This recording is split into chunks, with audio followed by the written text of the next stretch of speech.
If you didn't know the Tsavo River was there, you could walk right past it. It's apparently just a winding ribbon of dry, lifeless sand. But the green trees along its banks must be getting water from somewhere. Alive and flourishing when all else is dead and dry, these trees are teeming with life. The secret of the Tsavo is that it does flow nearly all the year, but underground.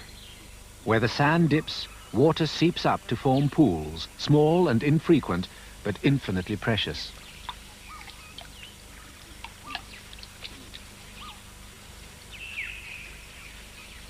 The leopard is worried about lions, but she has to leave the safety of the trees to reach the pool.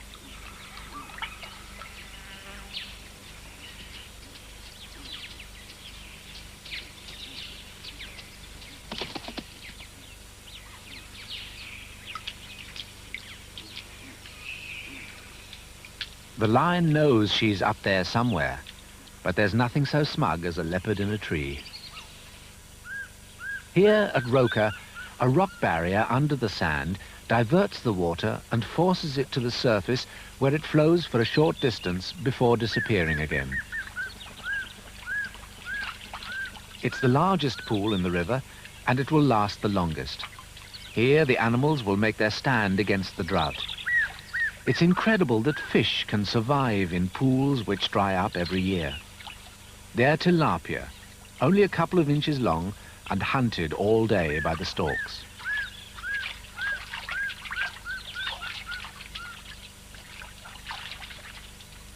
The hammerkop, the yellowbill, and the marabou.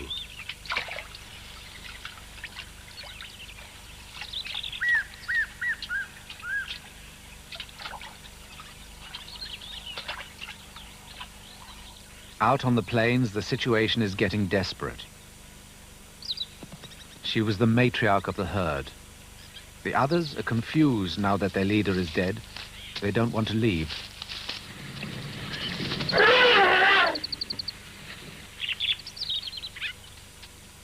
This strong family bond could be their undoing. They should be searching for food and water.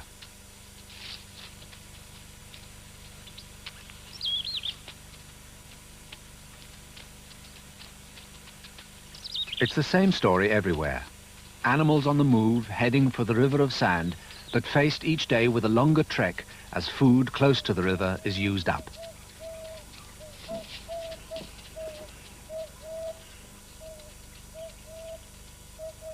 This totally exhausted calf may never reach the river. Just the same, the mother tries to help it to its feet.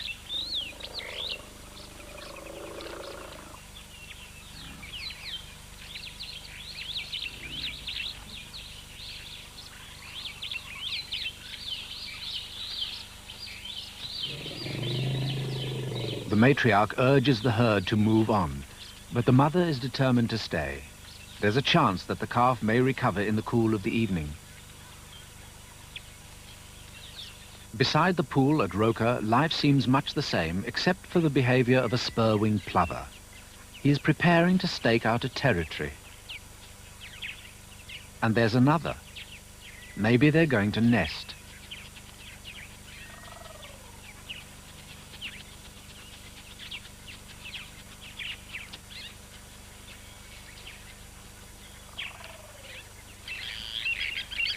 At the head of the pool, there's a whole flock of plovers. The male is claiming his territory by systematically chasing off the others one by one.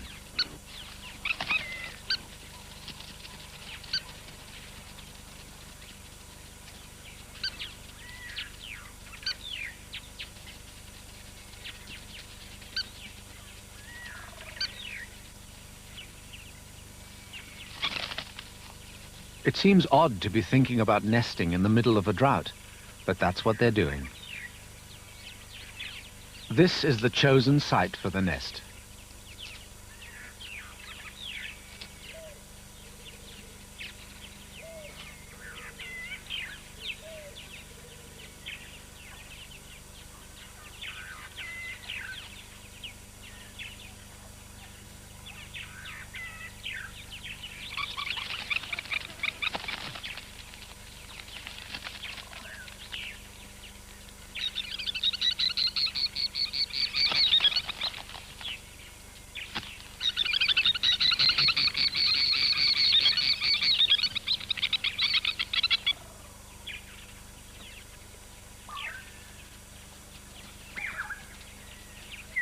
The eland are coming straight in, too thirsty to sense any danger.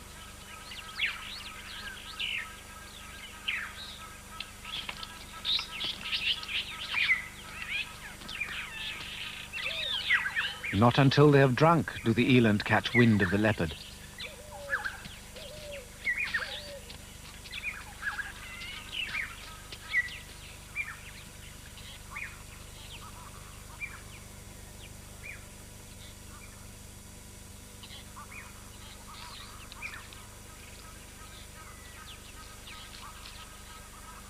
The spur-wing plover has laid the first egg, but her problems have only just begun.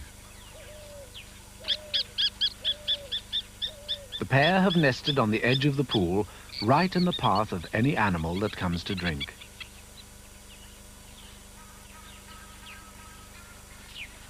The waders have flown 5,000 miles from Europe. They have little respect for the resident plover, the rightful owner of this patch.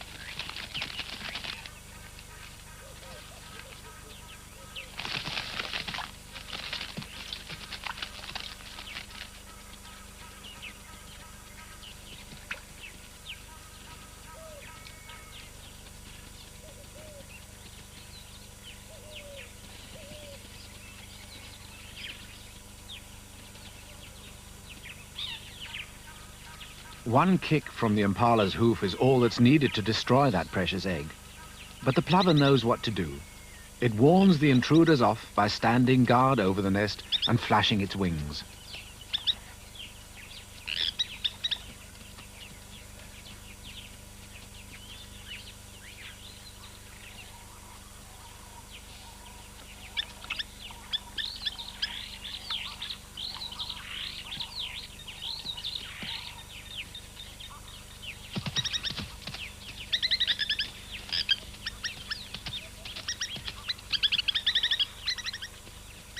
To protect the nest against an impala or two is one thing, but it'll be a very different story when the big herds come crowding in from the plains.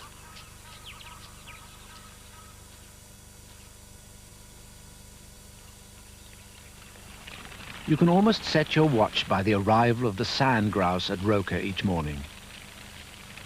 The first flocks fly in at 8:15. Each bird takes a few sips and then flies back to the waterless plains. Life is not easy for a desert bird that has to drink every day. There are no fish in the pool large enough to attract a fish eagle, but this one's a regular visitor and must be getting food from somewhere. It's showing a good deal of interest in the sand grouse, but they're almost certainly too fast for the eagle to catch in flight.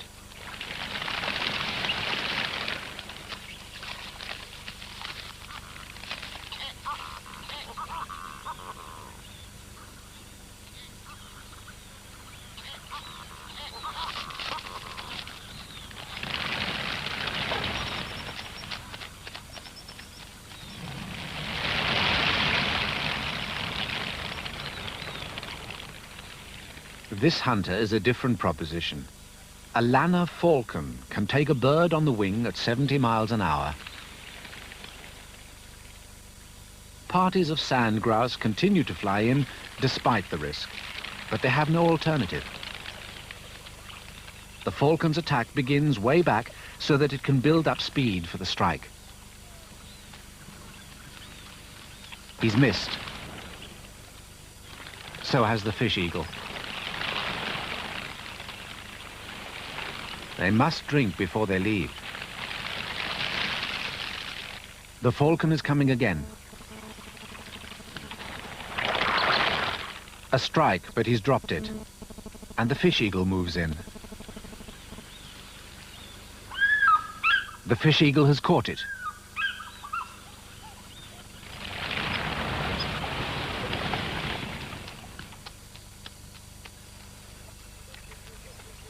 A small flock, just what the falcon wants.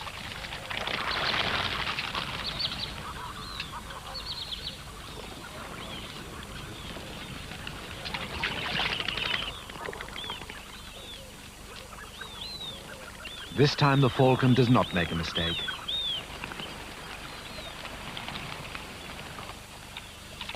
So this is why the eagle visits Roka each morning, to live on the lanner's failures.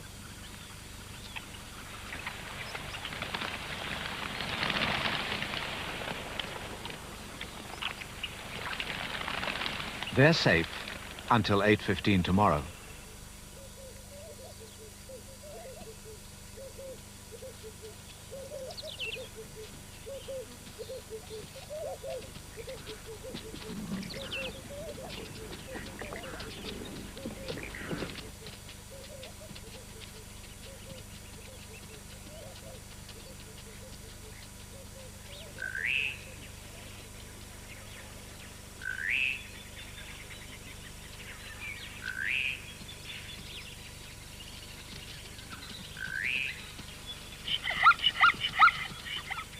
Zebra always seem to look fat and healthy, no matter what.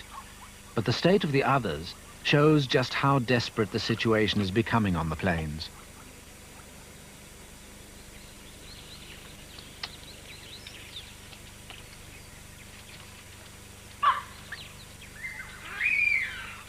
If the baboon spots the plover's egg, it will eat it.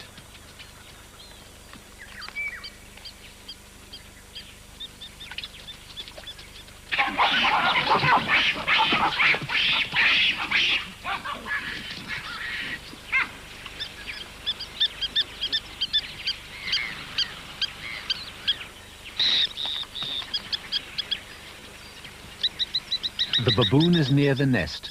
The plovers desperately try to distract its attention.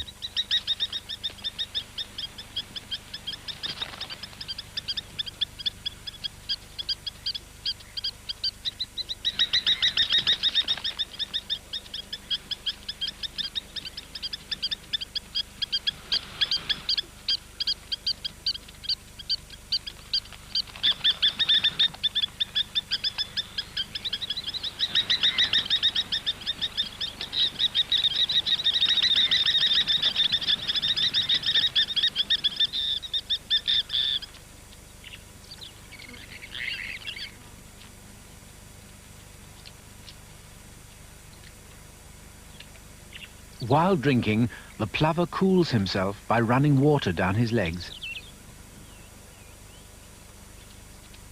This could turn out to be very serious. The plover, no matter how hard he tries, is not going to divert the buffalo's path.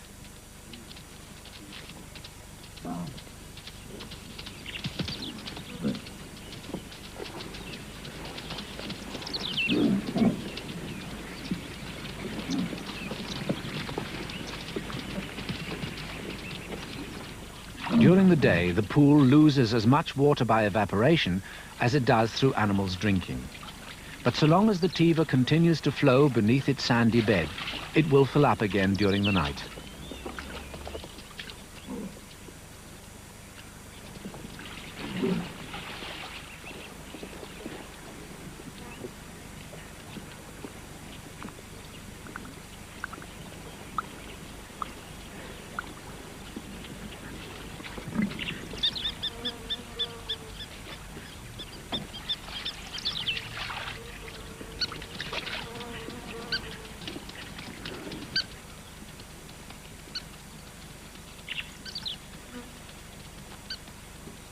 Large or small, peaceful or aggressive, all intruders are enemies to a nesting spur-wing plover.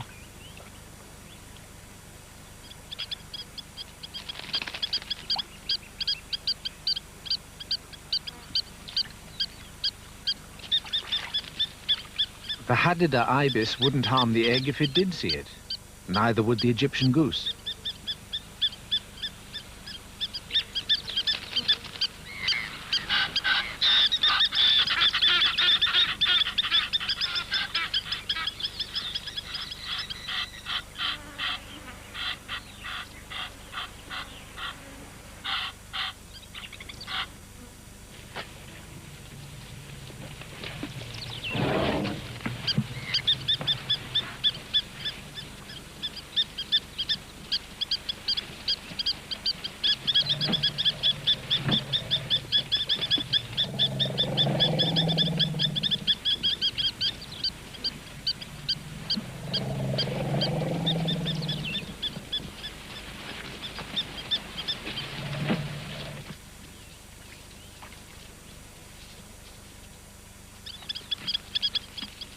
Elephant herds follow each other round. There's no knowing how many more will be coming along.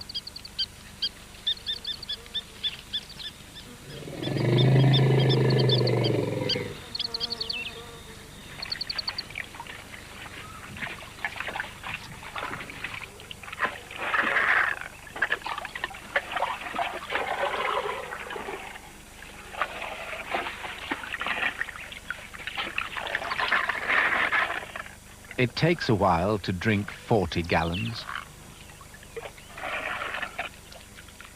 There's no telling which way they'll head out.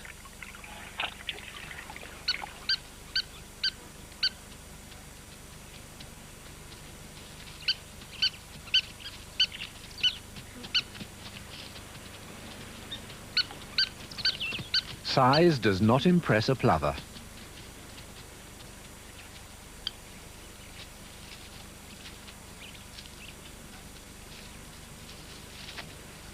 The wild dogs appear on the river from time to time, not to drink, but to hunt the animals along its banks.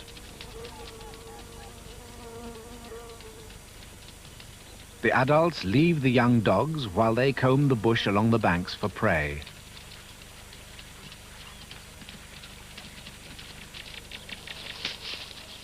The gerenuk aren't here to drink either, only to eat. They get their moisture from leaves.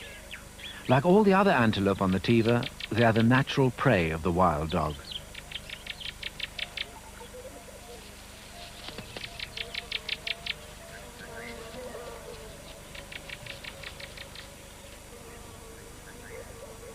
The dogs move in slowly, watching for the slightest movement.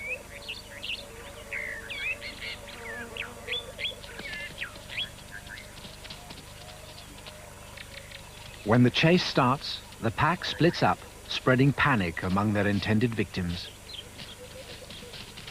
They're going for a gerenuk.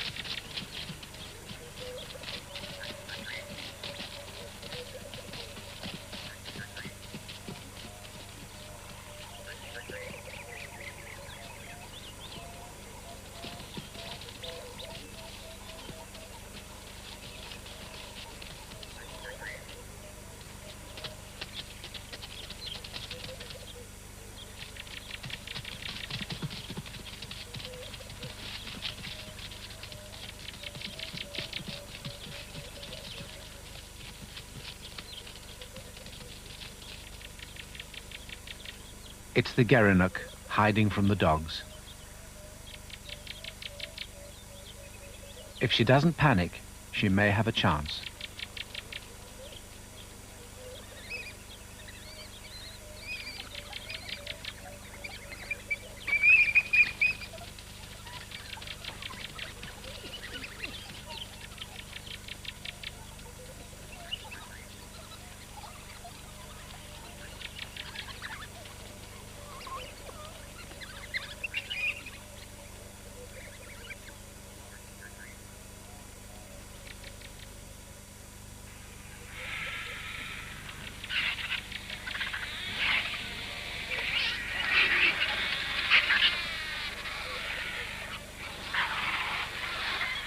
That was another gerenuk.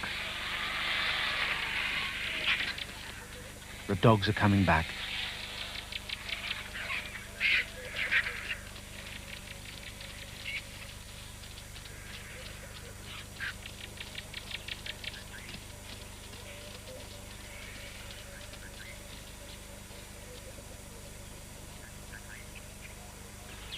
Wild dogs may be ruthless and efficient killers, but they always feed their puppies first. The food is brought back and regurgitated.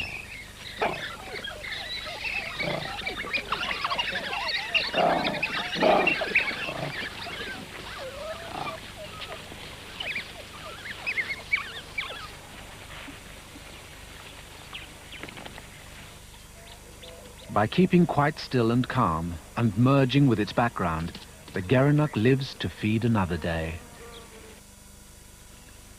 At Roka, the pool is holding its level. The underground stream is still flowing.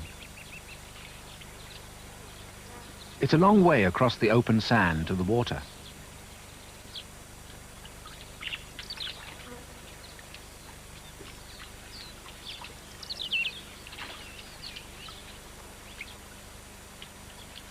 The agama is dehydrated.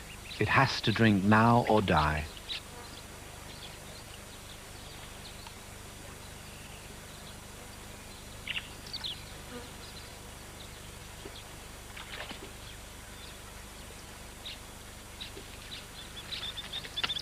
The arrival of the bateleur eagle doesn't go unnoticed by the plovers.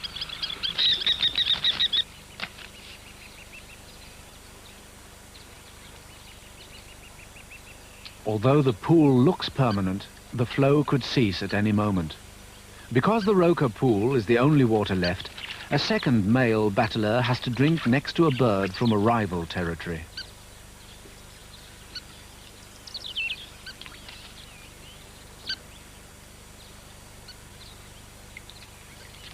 Normally, the Peters gazelle doesn't drink at all, but with no moisture in the vegetation, it's had to retreat to the river.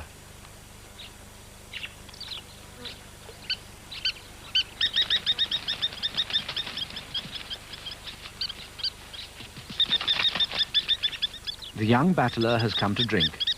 He's never met plovers before.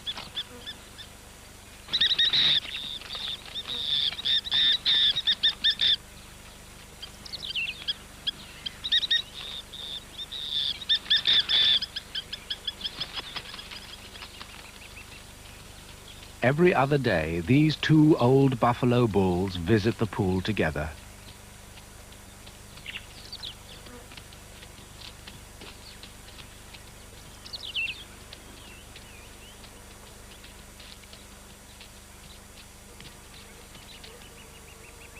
Today, there's a dramatic change.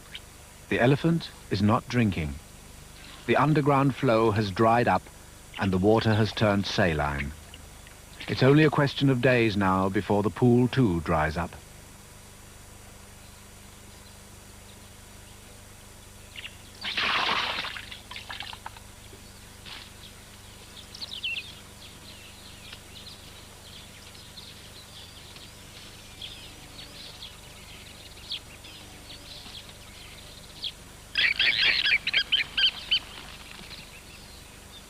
The plovers seem unaffected by the situation. There's still only one egg, but lately they've been enlarging the nest, so perhaps there are more on the way.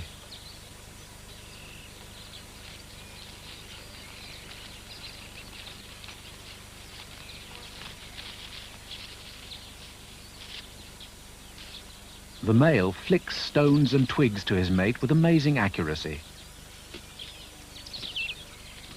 She doesn't even have to get off the nest.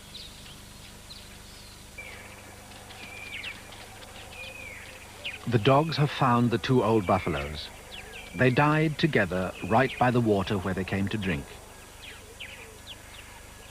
Perhaps one died first, and the other simply stayed with him until he too collapsed.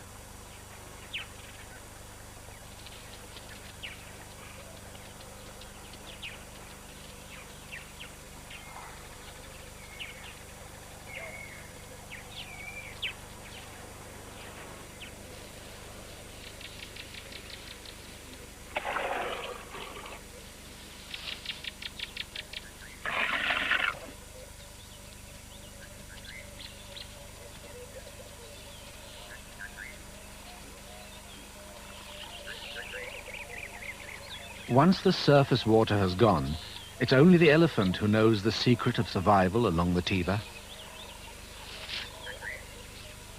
Under the sand, there are still a few pockets of water. Somehow the elephant divines where they are and digs down with its forefeet. When the hole's deep enough, it probes through the sand with its trunk until the tip reaches the precious moisture.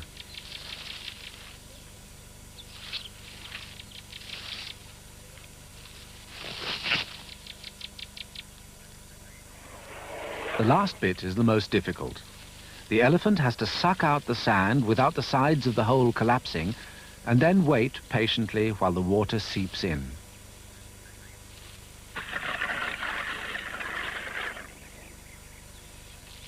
This one is too thirsty to wait. He sucks up the wet sand. Then he swings his trunk until the sand is forced to its tip. Finally, he throws the sand away, but without losing the water.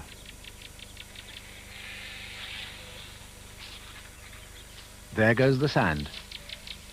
And all the elephant gets is a cupful.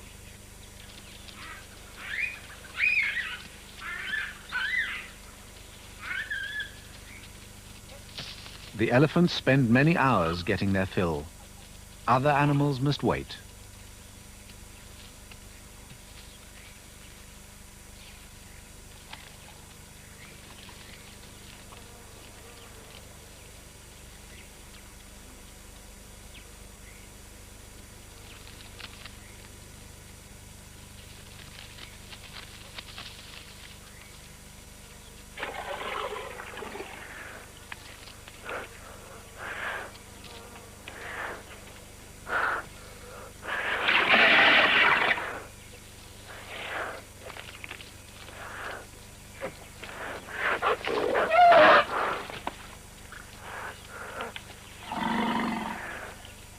The rhino might use his horn to get his own way, but in this situation, it's nothing but a hindrance.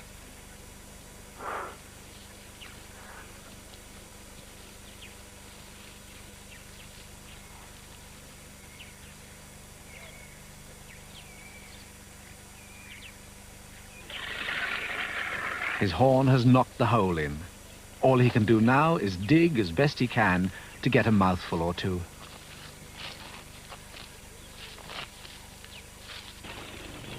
As soon as the elephants leave, the others move in to get what water they can before the holes collapse.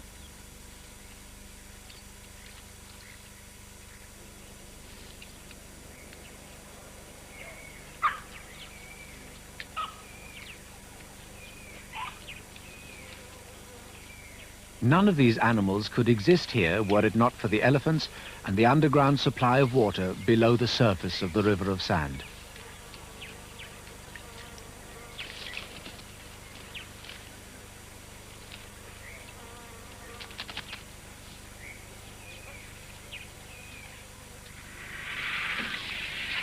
A good many just aren't surviving. This elephant reached the river only to die a short distance from the plover's nest. The vultures found the carcass almost immediately.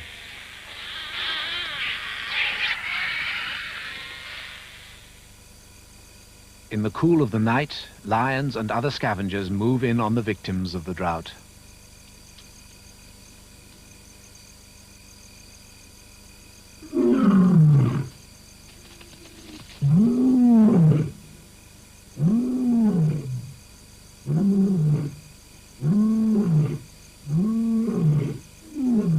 The lion identifies himself by roaring, calling his own pride, warning off others. All lions are opportunists, and no meal is turned down if it can be had without effort.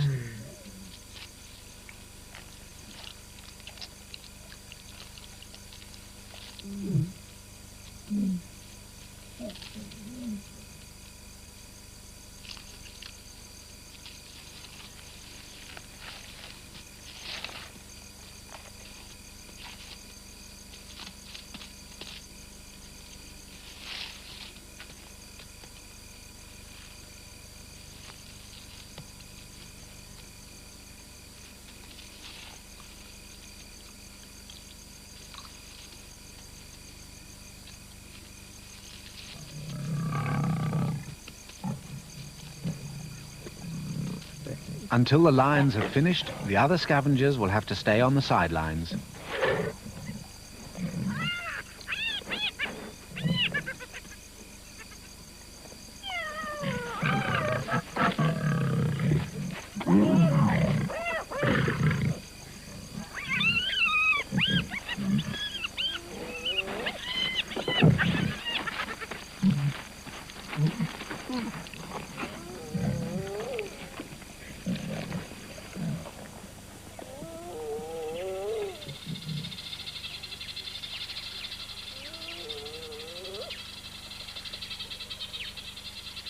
Within minutes of sunrise, it's blazing hot. The hyena heads for the cool of his burrow. The lions will be here for days and will make sure they stay in possession of the carcass.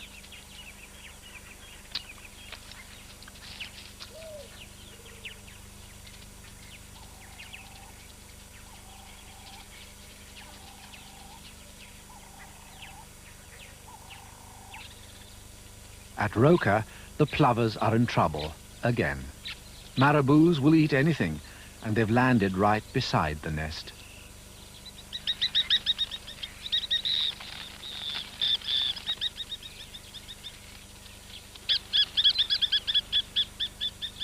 A marabou is quite capable of grabbing and swallowing a plover whole.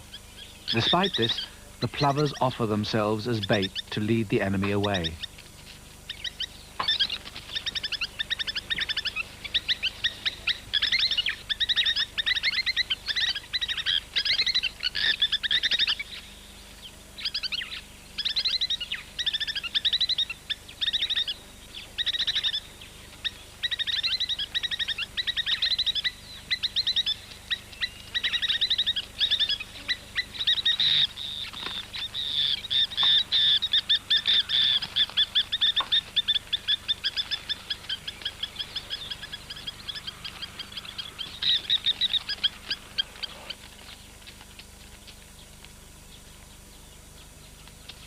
The plovers were playing for higher stakes than ever before. In that enlarged nest, there are now 3 eggs.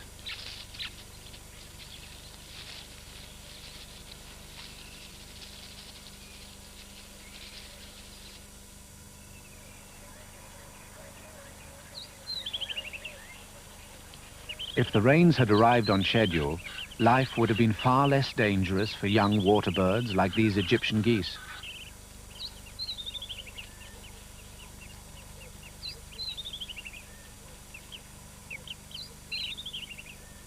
Now, when birds of prey come circling over, there's no water in which the goslings can dive for safety.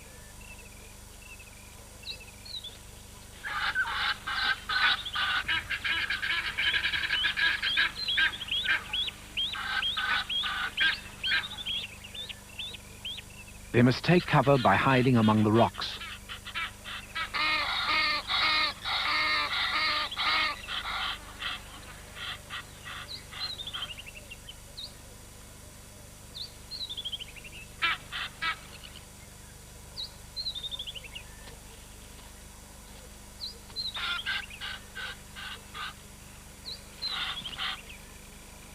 There's still one out in the open.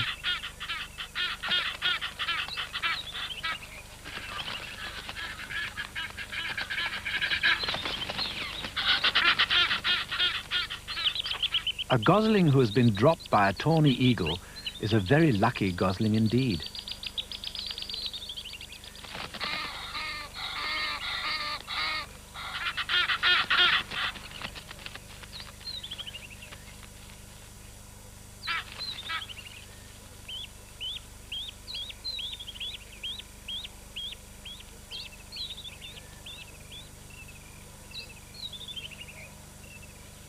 It's 45 degrees Celsius in the shade, and there's still no sign of the rains. If they don't come soon, it will be too late anyway.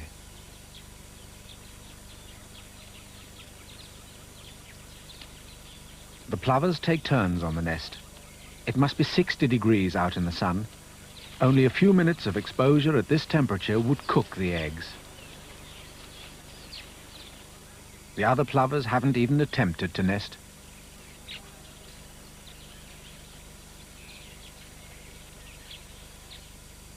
Night comes to the Tiva like a reprieve. The lions are still on what remains of their elephant, but soon they'll be leaving. The jackals and hyenas hang on, sensing that their moment is coming.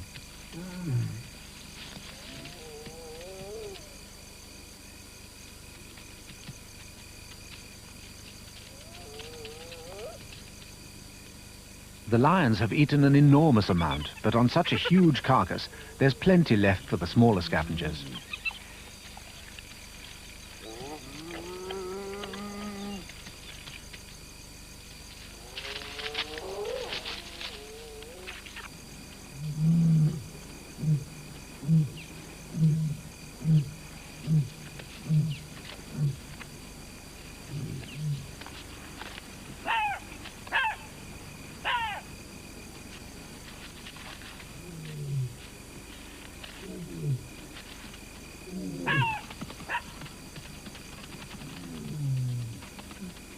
The lions have lost interest in the meat, But their presence still makes the hyenas nervous.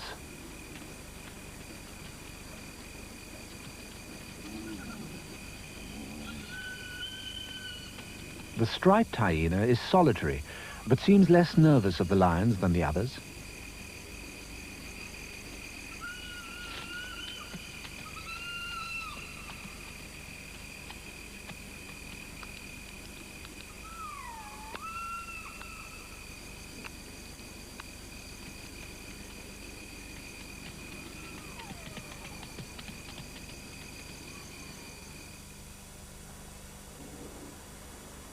At last, the clouds promise rain, but it's falling at least 60 miles away.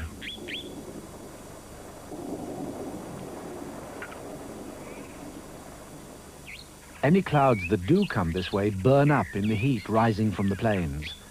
But there is hope, if only the animals, and particularly their young, can just hang on.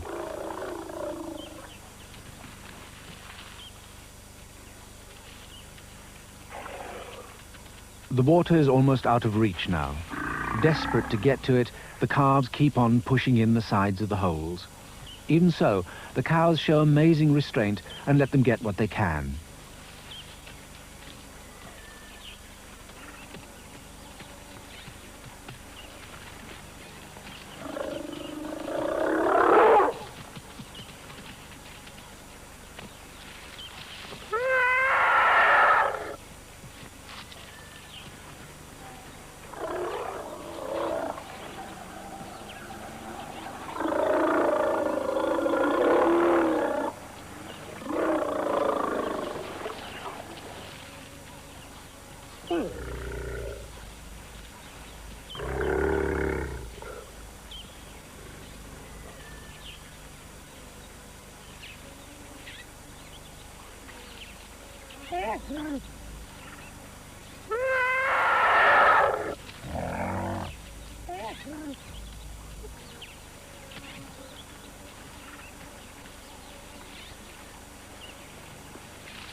Then one morning, there is a strange silence over the riverbed.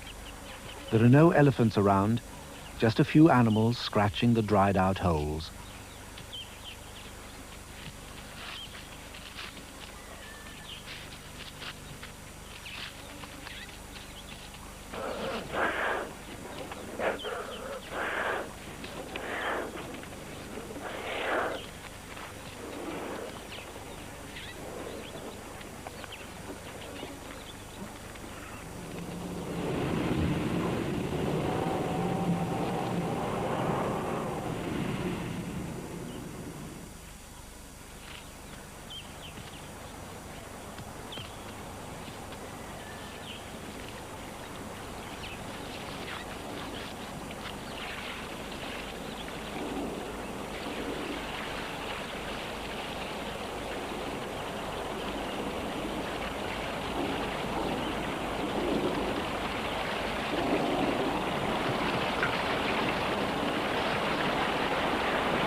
Those distant storms over the mountains, so frustrating to watch, have finally found the head of the Tsavo.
The white-tailed mongoose had been fast asleep.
The nest so gallantly defended has gone.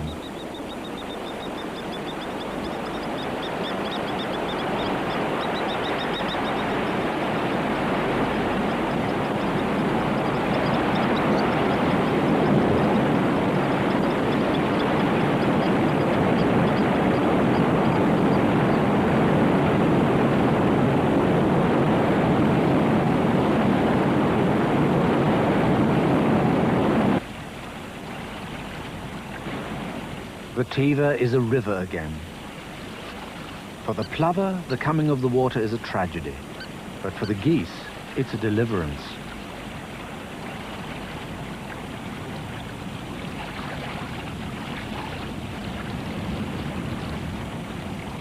For all its power, the water will only last a few weeks. But the underground river will flow again for much longer, and that's what really matters.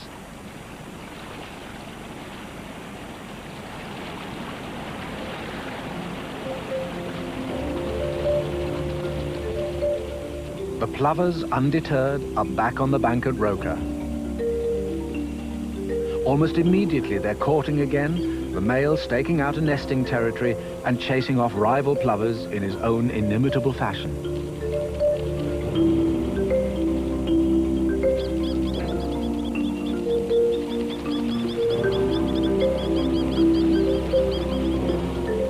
It looks as though they'll nest again, but higher up on the bank this time, out of reach of any more floods. And now that the animals have miles of river to choose from, they will no longer have to come to Roka to drink. But there are still a few rival plovers and the odd Egyptian goose to take care of. But this time it looks as though life along the river of sand will be just a bit easier for those two remarkable birds.